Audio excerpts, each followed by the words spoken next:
नमस्कार दोस्तों, ईवीएम पर किस तरीके से आरोप लगते हैं, क्या क्या आरोप लगते हैं और क्यों लगते हैं, ये बात अब तक लगभग हर किसी को समझ में आ गई है। लेकिन दोस्तों, अब तक विपक्ष ही ईवीएम पर गड़बड़ी के आरोप लगाता था, लेकिन अब खुद भारतीय जनता पार्टी के नेता भी ईवीएम पर सवाल उठाने लगे हैं। जी हाँ दोस्तों, अभी हाल ही में जो लोकसभा चुनाव हुए हैं उसमें हार का सामना करने वाले करीब 1 दर्जन उम्मीदवारों ने चुनाव आयोग को आवेदन देकर ईवीएम और वीवीपैट की जांच करने की मांग कर ली है। सबसे हैरानी की बात तो यह है कि इसमें भारतीय जनता पार्टी के उम्मीदवार भी शामिल हैं।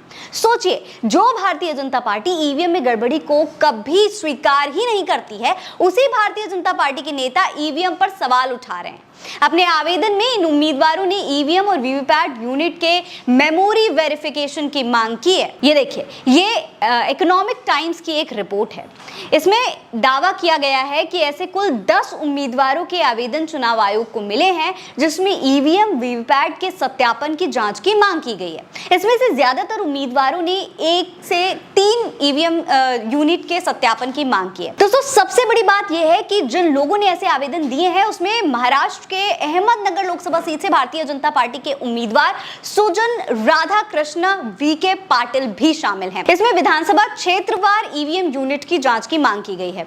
इनको शरद पवार की एनसीपी के नीलेश ज्ञानदेव लंके ने 28,929 वोटों से हराया था। इसके अलावा उड़ीसा में झारसुगड़ा से बीजू जनता दल के उम्मीदवार दीपाली दास ने भी ऐसी ही मांग की है। वो भारतीय जनता पार्टी के टकधर त्रिपाठी से लोकसभा चुनाव में 12,065 वोटों से हार गई थी। वो इस सीट से कई बार सांसद रह चुकी हैं। उन्होंने करीब 1 दर्जन ईवीएम वीवीपैट मशीनों की जांच की मांग की और सबके लिए फीस भी भरी है। उन्होंने कहा कि कुल 19 राउंड की गिनती हुई। 17वें राउंड तक वो आगे चल रही थी, लेकिन अचानक आखिरी 2 राउंड की गिनती में वो पीछे रह गई, जिससे उन्हें ईवीएम में गड़बड़ी का शक हुआ और अब वो जांच की मांग कर रही हैं। बातचीत में उन्होंने ये पुष्टि की है कि अब तक 13 मशीनों के सत्यापन की जांच चुनाव आयोग ने की है, लेकिन इन तमाम मामलों के बीच में भारतीय जनता पार्टी के नेता का आवेदन सभी को हैरान करने वाला है, क्योंकि भारतीय जनता पार्टी कभी भी ईवीएम में होने वाली गड़बड़ी को मानती ही नहीं है, उल्टा विपक्ष के सवालों को भी नकार देती है।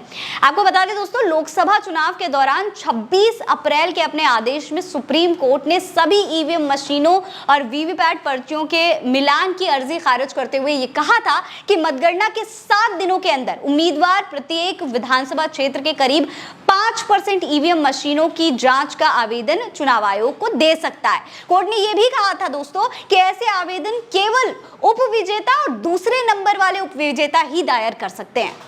फिर 1 जून को चुनाव आयोग ने इसे लेकर निर्देश जारी किए थे और कहा था कि अधिकतम कोई 2 उपविजेता ही इस तरीके का जो आवेदन होता है उसे दायर कर सकते हैं। आयोग के निर्देश में यह भी दोस्तों कहा गया था कि हर ईवीएम मशीन के सत्यापन की लगभग 40,000 रुपए प्लस जीएसटी का जो है भुगतान आपको करना होगा। अगर सत्यापन के दौरान ईवीएम में गड़बड़ी पाई जाती है तो ये रकम उम्मीदवार को वापस कर दी जाएगी और अब ये रकम भारतीय जनता पार्टी के नेता को ही भरनी पड़ रही है। ऐसे में सवाल ये उठता है कि आखिर चुनाव आयोग भारतीय जनता पार्टी के नेता की इस शिकायत पर क्या कोई सख्त कदम उठा पाएगा या फिर नहीं। आपको क्या लगता है? अपनी राय हमें कमेंट सेक्शन पर लिखकर बताइए। ये खबर आप उल्टा चश्मा यूसी पर देख रहे हैं। नमस्कार।